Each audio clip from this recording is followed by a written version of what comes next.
Good morning! Hayaka and I were just talking about you. Is Chevreuse still not joining us today? Run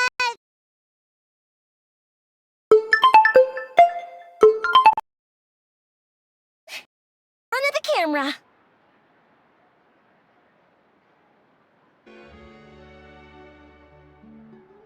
We were also planning on having a victory feast once we're all finished filming. You can join us, right? If only Chevreuse was here. I still haven't taken a photo with her. I'm afraid that can't be helped. Those special patrol folks are like phantoms when they've got a case on their hands. But to be honest, I'm even more concerned by what I read in the Steambird earlier this morning.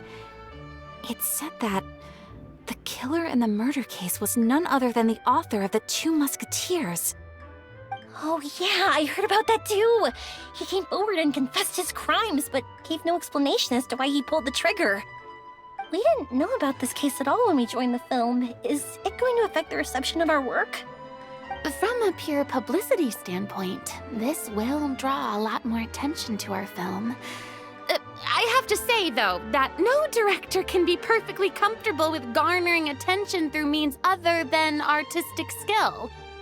To be fair, I feel like that ship sailed the moment you allowed yourself to be named as the director on our posters. It's not my fault that I'm super popular. What was that saying again? My popularity has,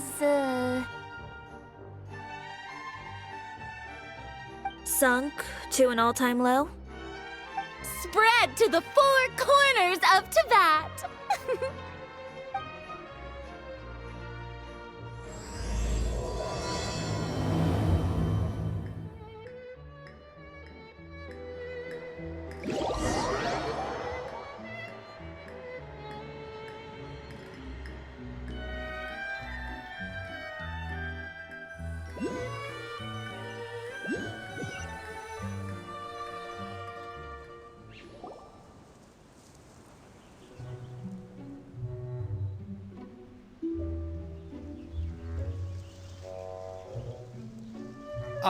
Excuse me, everyone.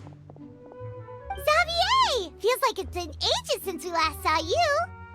I've been talking non-stop with the Film Association, and I'm absolutely swamped trying to coordinate the film's marketing. So forgive me for not being around more often, but please believe me when I say that I will make sure everyone's hard work gets the exposure it deserves. Oh, seems like you've been fighting your own battles. Yes, that's one way to put it. Oh, and before we begin the final round of filming, please allow me to finally introduce you to the original investor of our film, Mr. Morris. A pleasure to meet you all. Yes, glad to make your acquaintance, Mr. Morris. We've heard about the issues you've encountered with your financial situation, and genuinely hope that things have taken a turn for the better. Oh, well, the situation has, indeed improved somewhat. Don't worry, Mr. Morris. Accidents and last-minute challenges happen all the time. There's no need to blame yourself over it. The good news is that we're almost done filming now, and I would even say that this is the best story I've ever seen. Is that so? I see, that's great news. All right, now that we've gotten all the pleasantries out of the way, let's get this show on the road. We'll mostly be filming typical people and scenery from the streets today to improve the sense of environmental ambiance in some parts of the film. Oh, and there'll be a cameo for Mr. Kamisato and Miss Yoimiya as well. They'll be used to show outsider perspectives on the fates of the two musketeers. That's right. Ayato should be here any minute. Excellent! Then let's start with the scenery shots. Camera and clapper loader, you're up. Yep, we'll be ready. Remember, all we need are some wide zoom shots of the streets. If you happen to find some particularly lovely patches of flowers and grass, feel free to grab some close-ups of those as well. Ready? Lights! Camera! Action! Okay, now move the camera slowly. Try to focus on that flower. What's wrong? Just adjust the focal length a bit. Something the matter? Huh? But wasn't it working fine for all the days before? Veronique, can we try a different camera? No problem. How about this one? All right, let's give it another try. Lights! Camera! Action!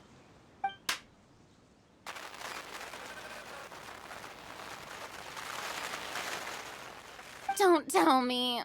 This one is broken too.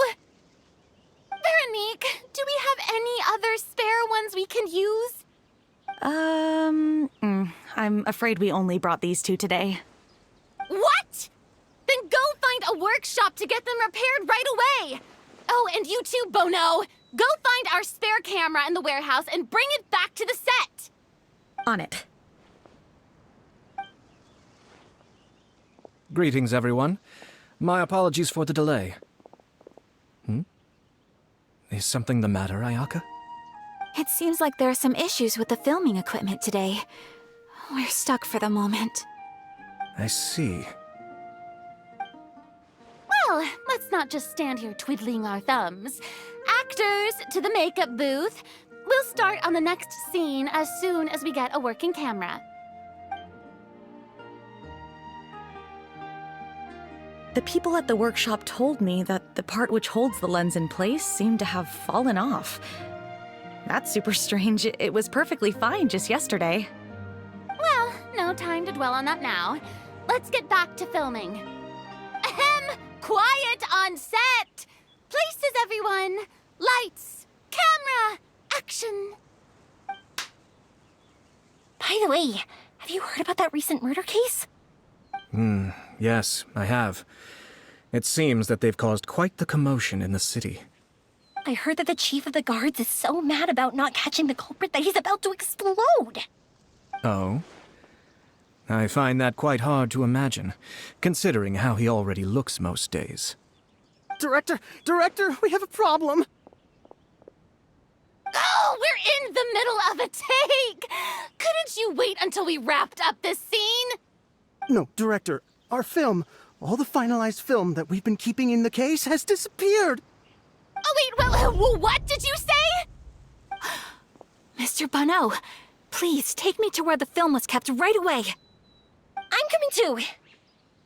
No, Yoimiya, you have to stay here. Oh. Okay, listen up. Everyone who's not working on this current scene can go with Bono to look for the film. Everyone else, stay put and wrap up the scene. Unbelievable. How could all these problems happen in just one day? We're back. How did it go? Did you find the film? We found it in the sewers. Huh? In the sewers? Is the film still okay? We discovered it just in time, so we should still be able to salvage it. The others are checking now to see if we lost any specific scenes. You scared me for a moment there. I nearly thought we had lost everything. I really don't want to experience that feeling of despair again. Okay, but who could have stolen the film and dumped it there? Could it be, some competitors working on other films? But if they wanted to harass us, why wait until the last day? Okay, we don't have time to really look into it right now. Let's strike while the iron is still hot and wrap this thing up once and for all. Yeah, let's finish it.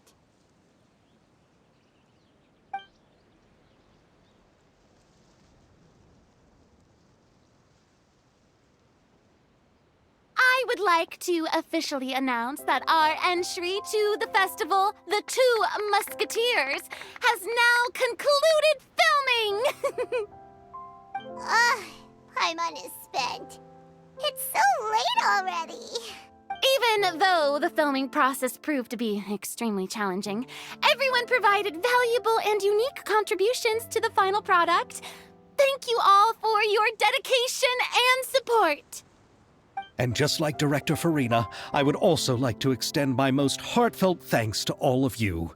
Really, you've all helped me so much.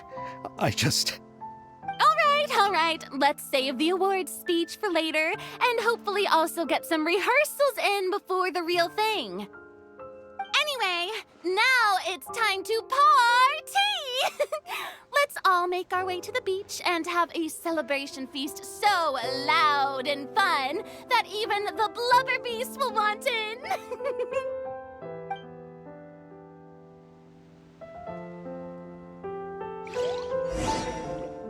Party! Party! Paimon wants to party!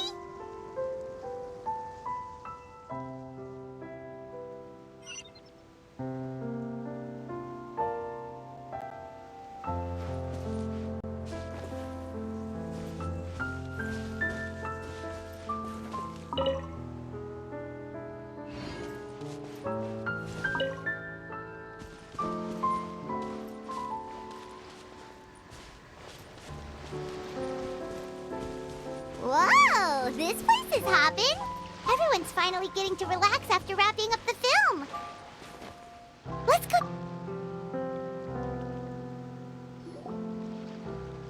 Hey, Ayato! How's your work been going?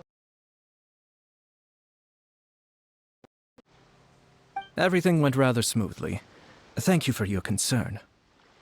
Ayato told me that we've already confirmed the dates for some Inazuma Fontaine cultural exchange events. It is as the representatives of the Yashiro Commission.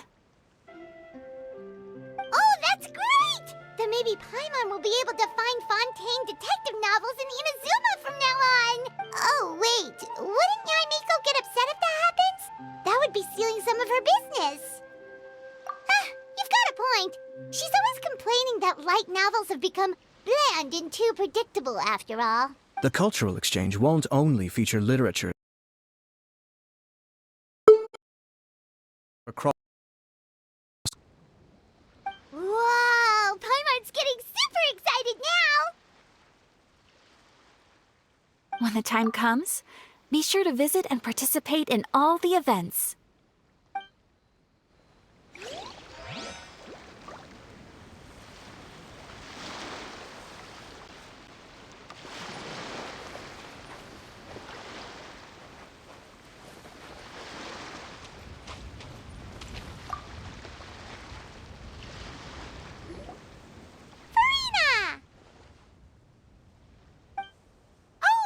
My darling clapper loader and camera operator, you've both worked really hard.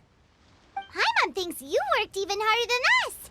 Honestly, Paimon was getting a little tired of playing with the clapperboard by the end of it. Worst of all, Paimon started having dreams of you shouting, "Lights, camera, action!" into Paimon's ears. The actual dream can't even start until you've yelled that. Hey, if If anything, shouldn't I be more grand and delightful than your dreams? We've been through so much together, and that's how your brain remembers me? That's not Paimon's fault. We've just used the clapperboard too much lately. Anyway, what's most important is that we wrapped the film. I'm pretty confident that we'll take first prize.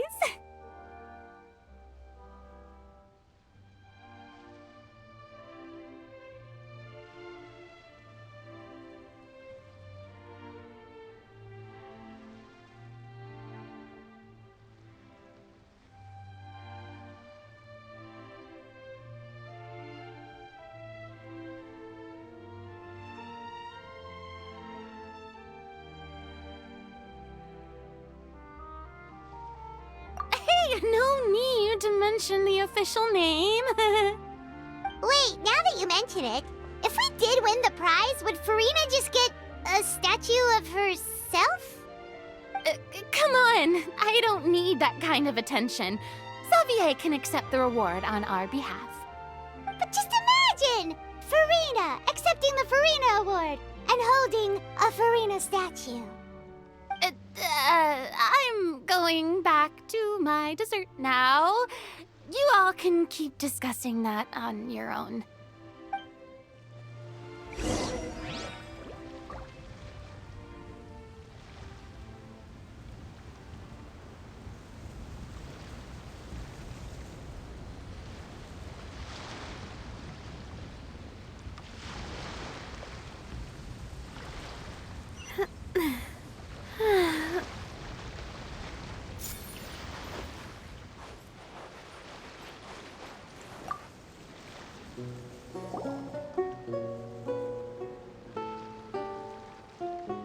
Chiori! Hey, you two. Are you not really into these kinds of big social occasions? Not particularly. But this is still better than Fontaine Fashion Week. But if this film becomes a big hit, people will definitely come flocking to your shop. Yes, that's highly likely. As long as the film can premiere as planned. Are you still worried about the case? That and all the obstacles we had to face today. You're right. It's as if all our bad luck just manifested. But why today of all days? No, it's nothing. We've already delivered the film to the editors, so there should be nothing more to worry about. How are you doing, Mr. Morris? You having a good time? Well, you could say that. Do you happen to know when the party is scheduled to end? Judging by how much fun everyone's having, I'd say probably not until well after midnight. Is there something that you still have to take care of at home, Mr. Morris? Oh, well, I'm just not a late night person, so I might take off shortly. Oh no! Silly me. I almost forgot something super important. Oh, what is it? I prepared a whole batch of fireworks for the party, but I forgot to bring them over from the warehouse. Fireworks, you say? Well, that's, truly a pity. Sorry things didn't go as planned. Could you help me carry them over, Mr. Morris? I won't be able to fetch all of them by myself. Me? Are you sure that you can't find anyone else? I just wanted to make this a surprise for everyone. The warehouse isn't far from here. We'll be there in no time. Pretty please, Mr. Morris. These are some of the best fireworks I've ever made. So I also want you to see them before you leave. They're stunning. I promise that they'll be a once-in-a-lifetime experience that you'll never forget. But... It's okay. Just come with me. If we're sneaky enough, nobody else will see us leaving. all right.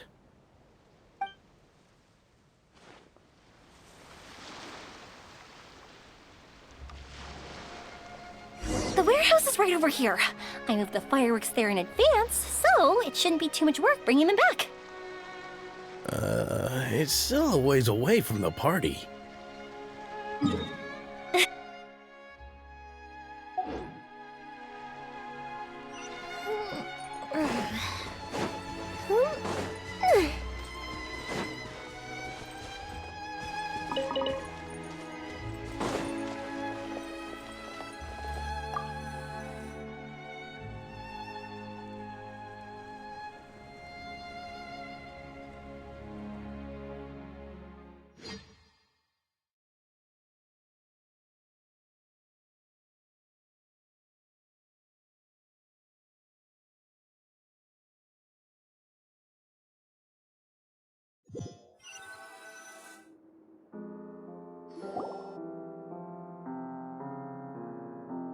It's dark in here. Wait here, Mr. Morris. I think the light switch should be somewhere over here. Why did I have to get roped into this? What was that?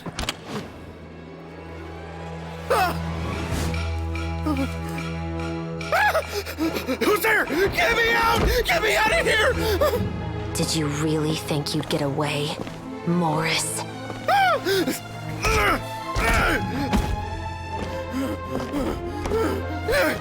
You've got the wrong guy! It wasn't me! I'm not the killer! You know, Eliza died a far more heroic death than this. She fought your assassin to the end, to save the children she had hidden beneath the floorboards.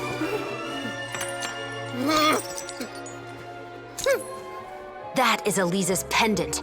The one with a photo of you two inside. The one you gave her. Ring any bells? It's a fake! It has to be! There's no way! No way your assassin didn't destroy it, you mean?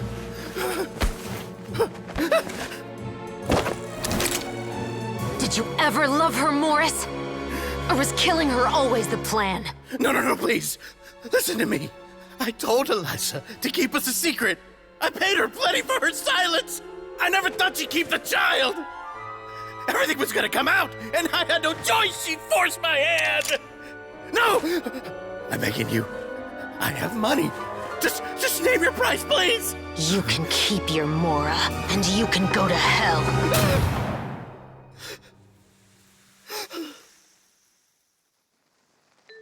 I'm Captain Shovraz of the Special Patrol. Morris, you're under arrest for Eliza's murder.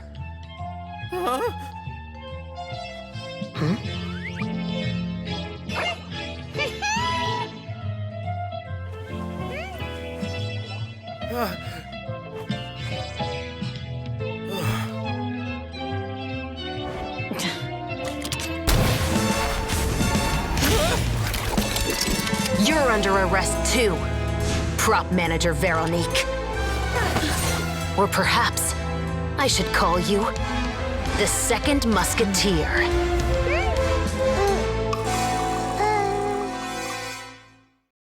Wait, what's going on? This wasn't in the script. Drop the gun, Veronique. Why? Why would you keep me from exacting revenge on this heartless monster?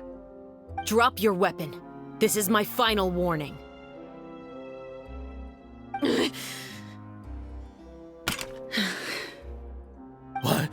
What is going on? Do I have to spell it out for you, Morris?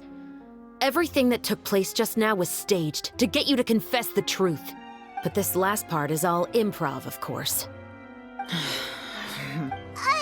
Chevraz, you told us you wanted us to help you stage a play. You never said anything about the Second Musketeer. It's because even I had no way to confirm my theory until now. Thank you for your performance, Yoimiya. Could I trouble you to go and bring in the other Special Patrol members? They should be on standby just outside. Oh, and please tell the other cast members not to worry about us. We'll be rejoining them shortly. On it.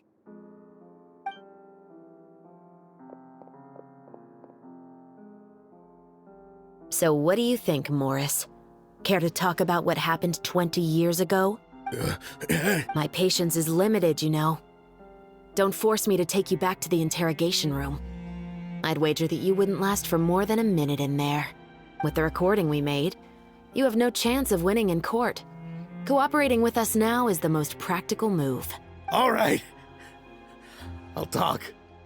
I hired an assassin to murder Eliza. She once worked as a maid on my family's estate. She was very beautiful, and after some time I fell for her. We kept our relationship a secret affair for some time, but it wasn't long before she became pregnant. And if my parents ever found out, they would have stripped me of my inheritance and status, driven me out of my home. I also didn't expect Eliza to insist on bringing the pregnancy to term. She even asked me to leave my family and travel far, far away with her. She believed that you were truly in love with her. I didn't have a choice. I gave her a large sum of Mora, told her to leave the family and to get rid of the baby. But then years later, she sent me a letter There were photos of 2 children, and she even asked if I could find some time to visit them.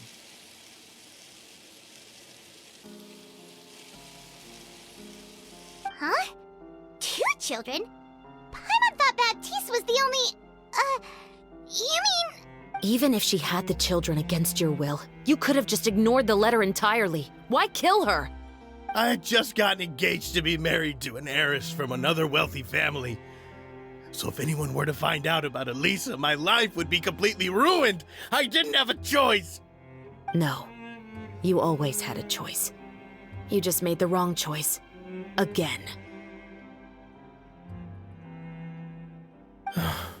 Do you know how it feels to watch your mother be killed right in front of you? My brother and I were hardly even school age yet. We were hidden beneath the floorboards, grasping each other's hands like a lifeline. We were so terrified that we didn't even know we could ever take a breath. All we could do was to watch Mother try to fight back, and then collapse to the floor. Even after the assassin left, we were still too terrified to leave our hiding spot. We thought that he might come back. It was only until the next evening when we finally climbed out and gathered around our mother. But she had already become cold and stiff to the touch. You made up your mind right then and there to bring this case to light. Not only that, we resolved to get our revenge. And that's why you became the Musketeers. No, that's why I became a musketeer. The man from before was also killed by me. My brother had nothing to do with it. I figured as much. You did? I once told these two that he didn't look like a killer to me. His confession from that night also rubbed me the wrong way. I think what really tipped me off was, how could I not feel a sense of regret in him? Huh? He confessed faster than any criminal I've ever met, but he didn't say a single word about you. He insisted that he was the sole perpetrator in the case. But after the questioning ended, I disassembled the musket we dug up from his backyard, put it in front of him, and told him to reassemble it. Wanna guess how far he got? He had no idea where to even start. He's never touched a gun in his life. Based on that, I determined that he was not acting alone. He only surrendered himself to draw our attention and create a moment of opportunity for his partner. So, I decided to play along. And as expected, the second musketeer followed us without hesitation once she saw Morris get separated from the rest of the cast. Besides, why else would he call the novel The Two Musketeers? But how did you know it was Veronique? I figured it out the moment Baptiste told me his father's name. That so-called financial crisis was all just a ruse. He just wanted to sign up as the investor and then leave the film without any source of funding. After all, he has a vested interest in minimizing the reach of this story. It's really just the same thing as what he did to Elisa all those years ago. Human scum. But then Xavier pulled out all the stops and got the film made against all odds. Morris couldn't have that. With the killer in custody, he figured it was safe to act. And so he came to visit the set today, just as I expected. Wait, so you were behind all those mishaps today? As for the identity of the second musketeer, I assumed they'd probably stay close to Morris and look for an opening. And if they already knew that Morris was the film's investor, then that narrowed the list of potential suspects as well. Furthermore, being the props manager would allow the culprit to avoid scrutiny by purchasing mechanical parts in the name of the crew. With that hypothesis in mind, I went back to check Baptiste's orphanage adoption records. Guess whose name I saw on the same page, just a few lines from his. My brother. He trusted you. As in, he trusted me to perform the deed on his behalf? He trusted you to stand on the side of justice. I am. I thought you could do it as well. Oh, the look on your face when you told him to go to hell. I really thought you'd put a bullet in his brain. You know what he has done.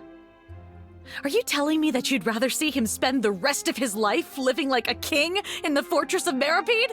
I will never be able to forget the feeling of my mother's cold, lifeless hands. And you would call this ending fair? Is this what you call justice?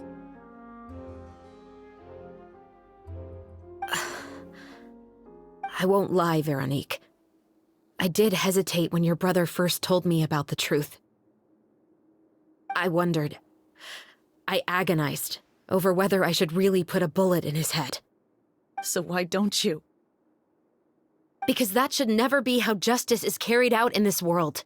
Perhaps, to you, justice is simply reciprocated. An eye for an eye, and a life for a life. But everyone has their own understanding of justice.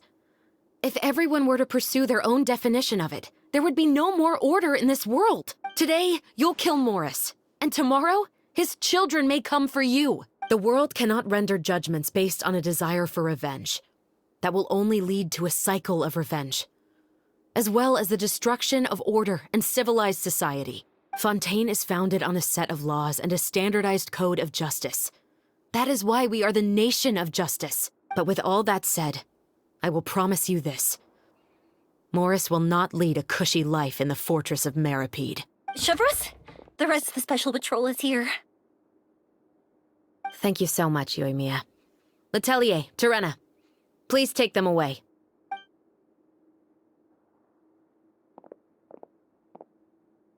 I still can't agree with your reasoning. I know. Justice has not been delivered. At least, not today. Chevreuse. Let's go. We should give an explanation to the crew. Thank you for your concern. I'm fine.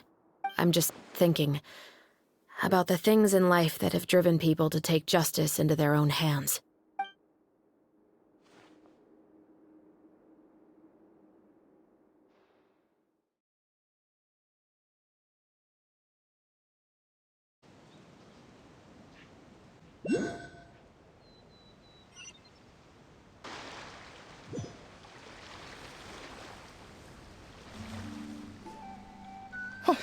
Who would have thought Morris would turn out to be... I'm at a loss of words. How could he have done something like this? I'm just glad that you're all safe and sound. Who knew that such a labyrinth of cases would be behind this story? Well, what should we do now?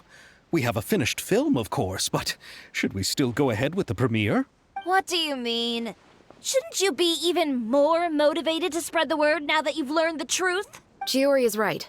I'd also like more people to see this story for themselves. But the real ending of the story seems to have deviated somewhat from the one in the script. Is that still acceptable to you, Miss Chevreuse? The call is yours. We still have time to reshoot an ending if that's what you'd like. No, it's fine as is. I like what we have for the catharsis. Romanticism is what gives works of art their appeal. Fiction is able to explore means of restitution that could never work in real life. Just like the real world, the world of stories also has its own set of rules and justice. These different possibilities are what initially drew me to reading in the first place. Sounds good to me. I support your decision. What about Veronique? Will she be okay? She will soon face her judgment alongside her brother and Morris. If I had to guess, they'll probably all be sent to the fortress of Meripede. I'll make sure to give Risley a heads up about it.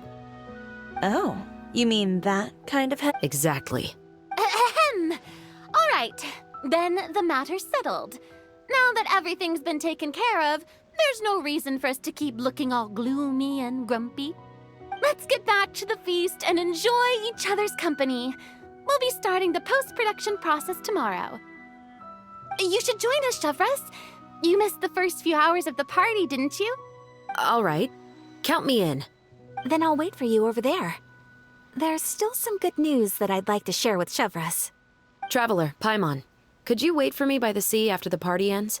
I'd like to go on a brief walk with the two of you. Thank you very much.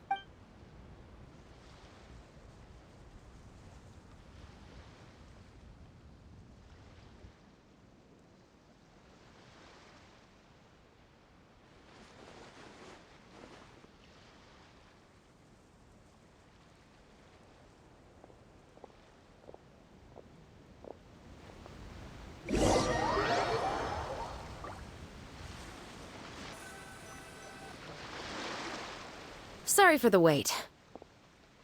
Oh, we weren't waiting long at all. Is there something else you wanted to tell us? No, I don't have anything new to share. I just felt that since you were my investigation partners, I should have another conversation with the two of you. Traveler, how would you have responded to Baptiste's request if you were in my shoes? Just like the protagonist of the story, huh? Can't say it doesn't suit you. When I was young, my father often took me here to swim. We'd come rain or shine, even when it was freezing cold. He told me that swimming was the best activity to train one's strength of will. You could never give up before reaching the shore, especially when the water was cold. Oh?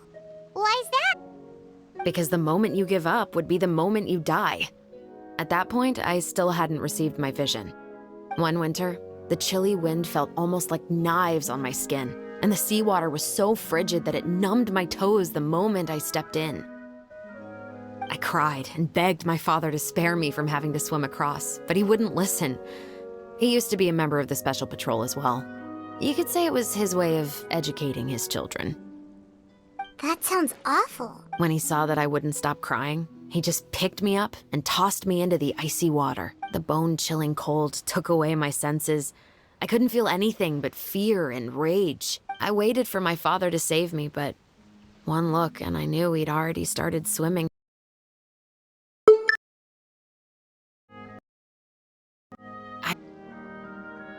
I used all of my strength to try and catch up to my father.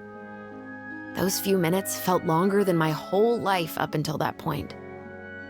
I did, however, make it to the other side. I've never felt afraid about anything in my life after that, nor have I ever cried again. That way of teaching would have never worked on Paimon. Yeah, I don't think that was the right method for anyone. It's just that, working now as I am in the pursuit of justice, I still sometimes feel like I've been tossed into that winter sea all over again. The anger and the helplessness. Chevreuse. But the worse I feel, the more I know to never give up. The alternative would be to forever lose myself among the waves. Anyway, how about a race? Neither of us will drown, but we can still see who swims faster. You guys go ahead! Paimon will grab the clapperboard to mark the start of the race.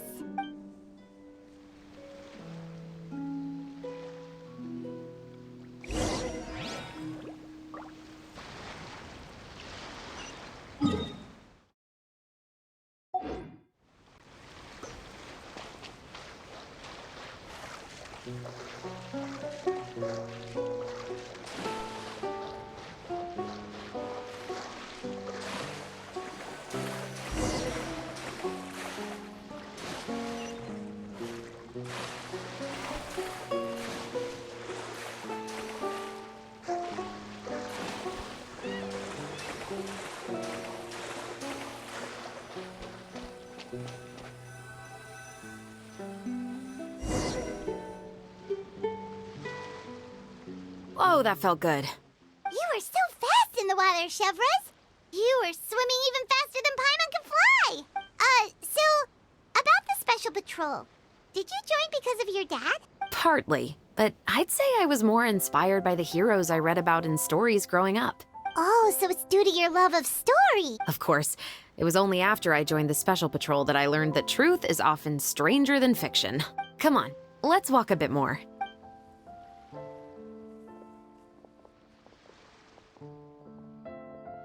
To be honest, I do sometimes question whether the decisions I make are the right ones. But I know that no matter what, I must keep swimming. Because the only thing I've got my eyes on is the shore in the distance.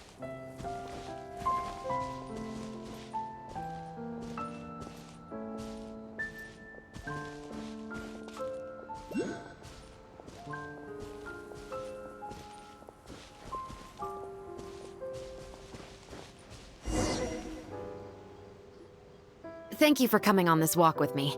I feel a lot better after getting all that off my chest. Huh. We're nearly back at Baptiste's house. Huh, you're right. I didn't realize we were so close. He really did plant a lot of flowers. It's just like how he described it in the story. Huh? Wait. Paimon, Traveler, look! The rainbow roses in the garden. They're in full bloom now.